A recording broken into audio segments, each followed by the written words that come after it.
The problem with legislative drag, and what I mean by that is that the legislation is working its way through the Commons and then through the Lords.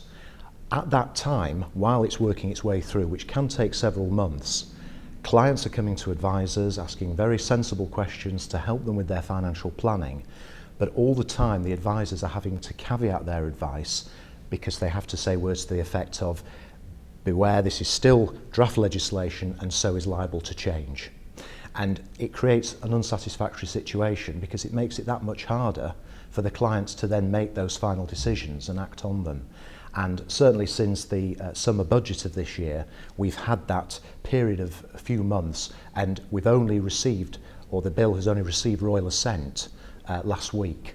So all that time where clients have been coming to advisors asking about how much they can put into the pensions, what's going to happen next year with the tapering of the annual allowance, all the advice that's been given has had to be caveated. And it's the legislative machine trying to keep up with the government, who are sort of racing ahead with all their plans and everything, and it just creates an unsatisfactory situation. The tapering of the annual allowance, which has been put forward by the Conservative government, is comparable to a similar tapering idea that the last Labour government were proposing if they had won the 2010 election.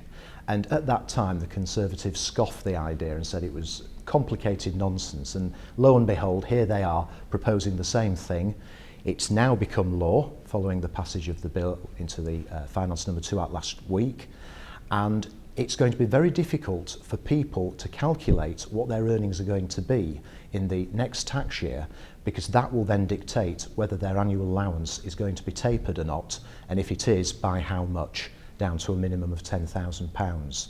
So I think what we're going to see is a lot of complication in terms of making sure that the calculations are done correctly, and I think a lot of people will not know what their final earnings figure will be for the 2016-17 tax year until towards the very end. So I think we're going to see a spike of activity before the end of the next tax year, which is going to put, if you like, capacity problems on providers. Pension-wise certainly needs more publicity. The take-up at the moment since April has been far lower than the government would have liked. And the recent campaign by the DWP for auto-enrolment with this large multicoloured furry monster called Workie has certainly grabbed people's attention, although I don't necessarily think it shouts pensions straight away. And when the DWP were asked why they decided on this character, somebody there did actually say, because it represents the living embodiment of a workplace pension. Make of that what you will. But I think certainly pension-wise does need more publicity, and the advert that had to be pulled before the general election under the PERDAR rules really needs to be rescreened, along with more advertising in other forms of media.